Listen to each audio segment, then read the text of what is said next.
ये कैसी विचित्र मांग है गुरुदेव। ये वरदान मांगकर तो ससुर ने स्वयं को अमर करने का उपाय कर लिया था।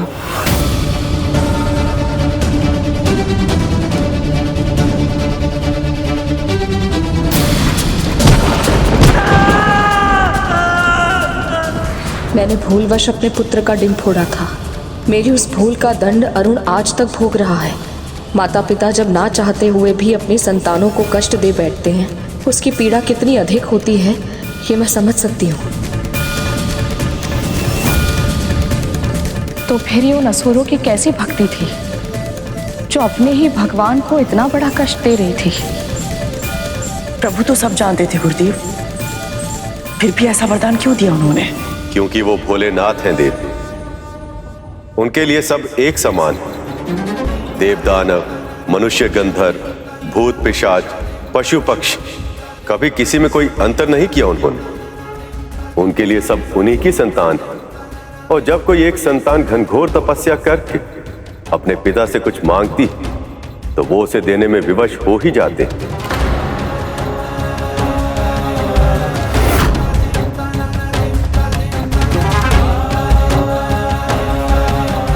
मौन क्यों है महादेव?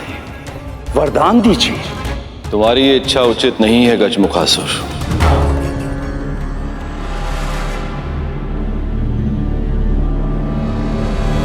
परंतु तुम्हें तुम्हारी तपस्या का फल अवश्य प्राप्त होगा।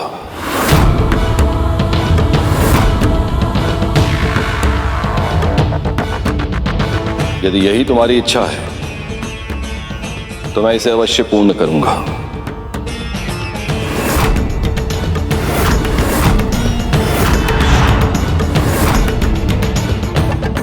महादेव की जय हो। धन्यवाद महादेव। स्मरण रखना,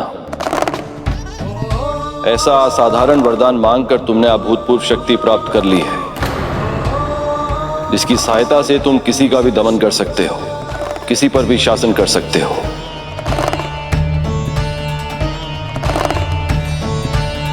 इस क्षमता का अर्थ यह नहीं कि तुम्हें ऐसा ही करना भी होगा। सही अर्थों में शक्तिशाली वो होता है जिसे वरदान से प्राप्त हुई शक्ति के उपयोग की ना तो आवश्यकता हो और ना ही इच्छा। इसलिए मेरा सुझाव यही है गजमुखासुर, इस शक्ति का उपयोग उसी स्थिति में करना जब प्रश्न तुम्हारी आत्मरक्षा का हो और संकट तुम्हारे प्राणों का हो।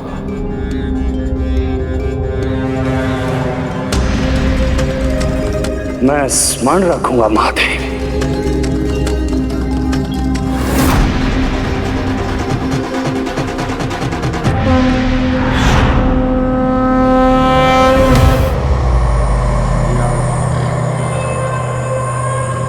एक बार मेरे भाई की तपस्या भी पूर्ण हो जाए, तत्पश्चात उस इंद्र से उसका स्वर्ग छीन लेंगे हम।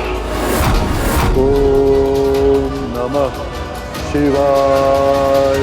गजमुखासुर और गजासुर, ओम नमः शिवाय। शासन करेंगे स्वर्ग पर।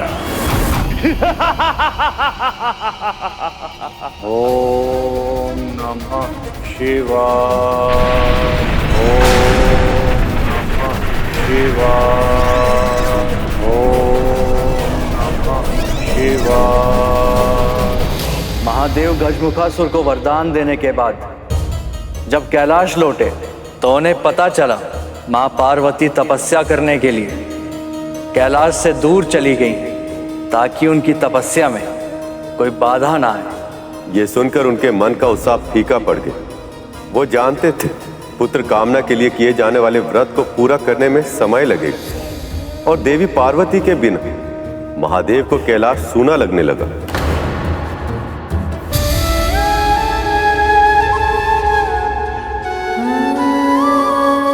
मैं भैया विष्णु के अवतार कृष्ण जैसा ही एक बालक चाहती हूँ जिसे मैं गोद में खिला सकूं। तब तो आपको पुण्य व्रत रखना होगा देवी। जाने से पहले मैं आपसे मिल के गया था पार्वती। आप भी जाने से पूर्ण एक बार मिल तो लेती। ओम नमो नारायणाय। ओम नमो नारायणाय।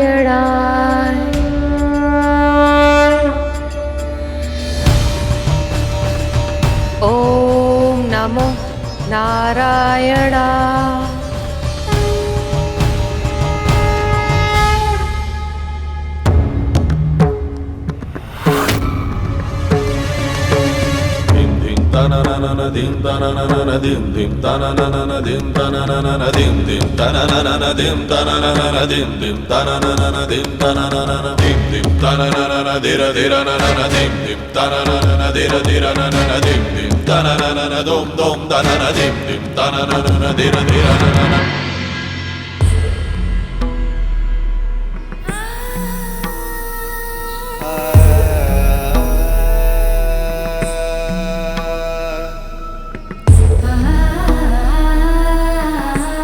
प्रभु, आप क्यों कष्ट कर रहे हैं?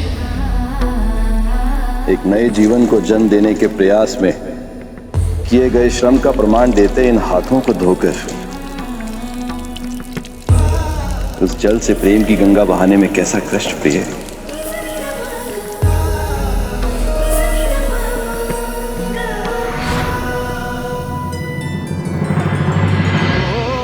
हे प्रिय, आपसे विरह के कारण यह प्रकृति भी उदास है और इसी प्रकार मेरा मन बहुत विचलित हो रहा है। ओम नमो नारायणाय। ओम नमो नारायणाय।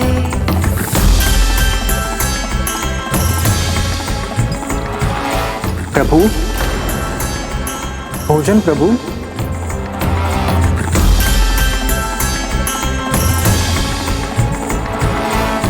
भूख नहीं है नंदी।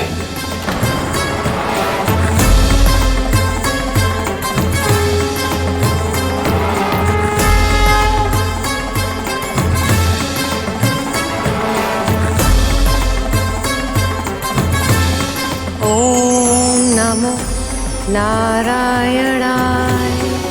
ओम नमो नारायणाय।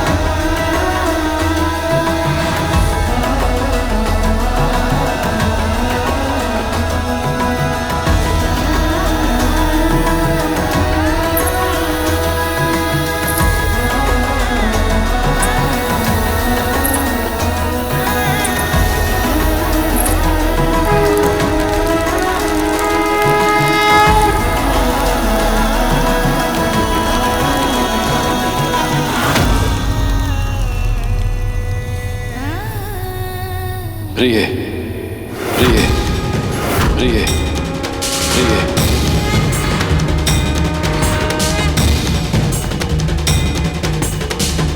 ओम नमो नारायणाय। ओम नमो नारायणाय। ओम नमो नारायणाय। ओम नमो नारायणाय। ओम नमो नारायणाय। बहन पार्वती,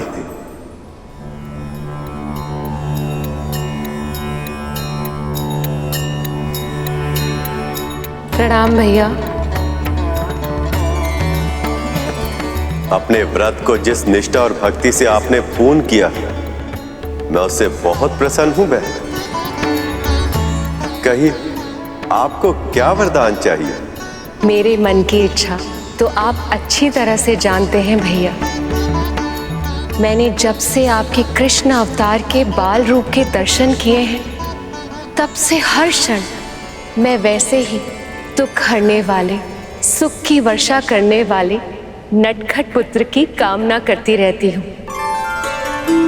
मैं भी ऐसा ही पुत्र चाहती हूँ भैया, जिसकी बाल लीलाएं मन मोह लें, जो ज्ञान गुण का सागर भी हो और मन हर्षाने वाली गागर भी, जिसके दर्शन मात्र से सारी इच्छाएं, सारी मनोकामनाएं पूर्ण हो जाएं। ऐसे वंदनीय पुत्र की मुझे प्राप्ति हो, जिसमें आपके कृष्ण रूप का एक अंश भी हो। यही वरदान चाहती हूँ भैया।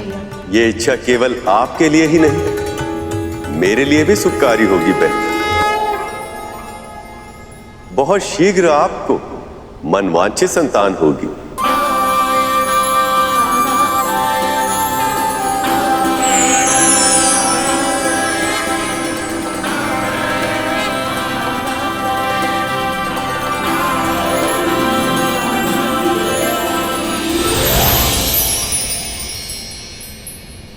मेरा व्रत पूर्ण हुआ महादेव। अब हमें ऐसा पुत्र प्राप्त होगा जो हमारे जीवन को अंतहीन प्रसन्नता से भर देगा। मुझे आभास है प्रभु, मेरे बिना आपने इतने समय तक विरह के क्षण कैसे काटे होंगे, पर अब मैं आपके पास आ रही हूँ प्रभु। बहुत शीघ्र आपके दर्शन करूंगी मैं। पार्वती वापस आ रही। नंदी, सुना तुमने? आज बहुत समय बाद मैं इतना प्रसन्न हुआ हूं। देवी पार्वती कैलाश वापस आ रही। और यही नहीं, एक और शुभ समाचार भी है। देवी पार्वती का व्रत सफल हुआ। अब शीघ्र ही सखा विष्णु के काना अवतार जैसा एक बहुत ही नटखट, बहुत ही मनोहर शिशु कैलाश पर्वत पे भी खेलेगा। प्रभु, आपको बहुत बहुत बधाई। मुझे, इन सभी शिवगणों को, समस्त कैलाश को, समस्त विश्व को बहुत बहुत बधाई।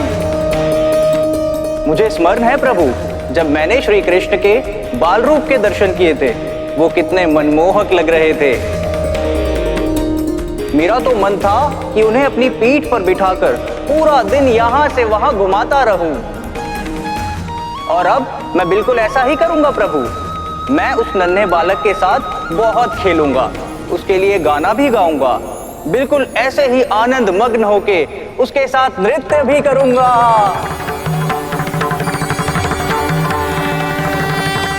बस बस, अब मैं चाहता हूं कि हम देवी पार्वती के आने की तैयारी करें।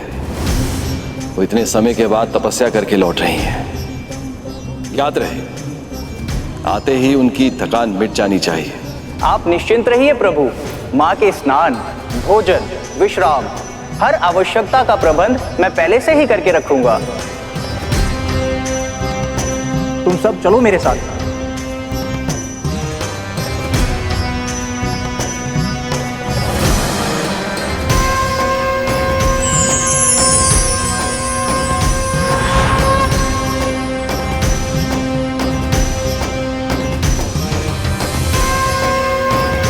शीघ्र आइए पार्वती।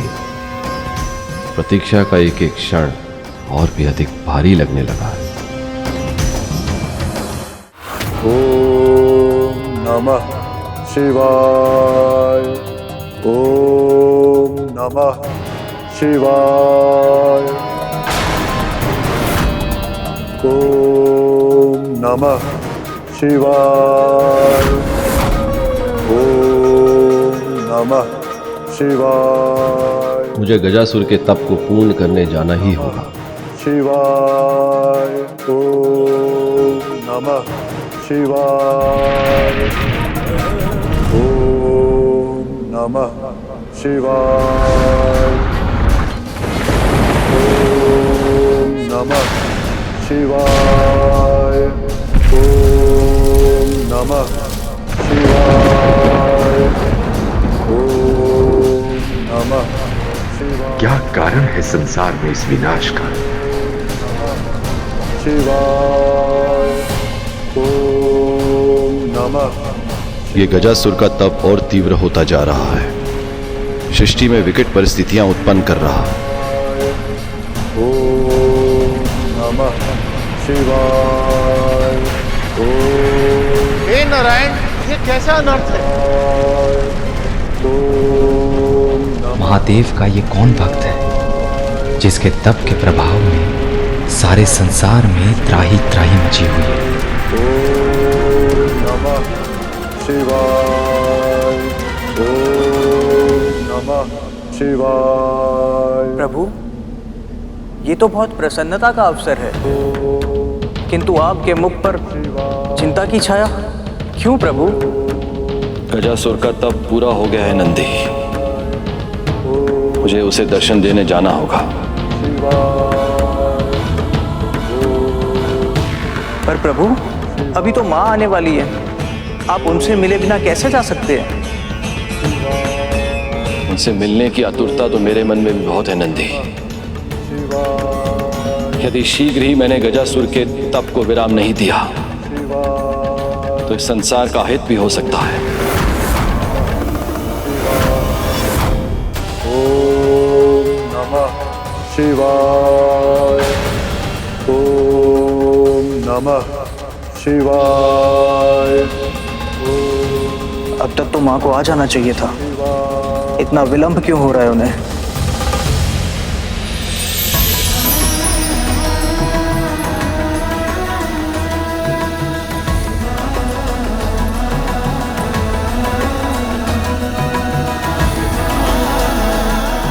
महादेव को ये फूल बहुत पसंद है, उनके लिए ले जाती हूँ। उन्हें देखकर वो प्रसन्न हो जाएंगे। ओम नमः शिवाय।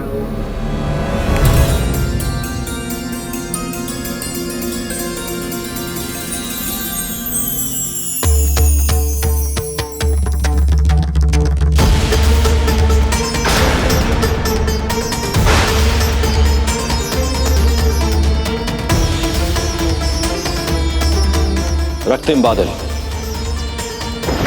इसका अर्थ है मुझे शीघ्रता करनी होगी, अन्यथा पूरी सृष्टि विपदा में भी गिर सकती है। ओम नमः शिवाय, ओम नमः शिवाय, ओम नमः शिवाय, ओम नमः। गजासुर का ताप तो संसार को विनाश के मुख की ओर लेकर जा रहा है। महादेव को इस संकट का निवारण शीघ्र ही करना होगा। ओम नमः शिवाय। गजासुर का तप निरंतर और तीव्र होता जा रहा है। शिवाय, ओम नमः शिवाय, ओम नमः शिवाय, ओम नमः शिवाय। इस सृष्टि के हर प्राणी की तरह वो भी मेरी ही संतान है। मैं इस तप के भीषण ताप से उसे और झुलसने नहीं दे सकता, अर्थात मुझे जाना ही होगा।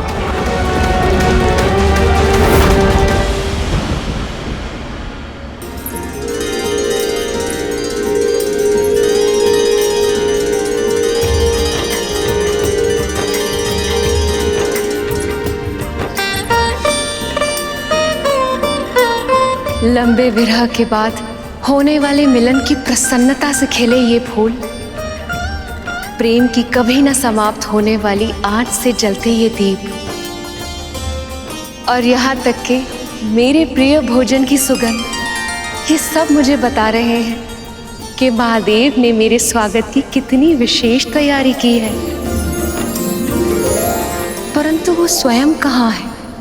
ओम नमः शिवाय, ओम नमः शिवाय, ओम नमः शिवाय।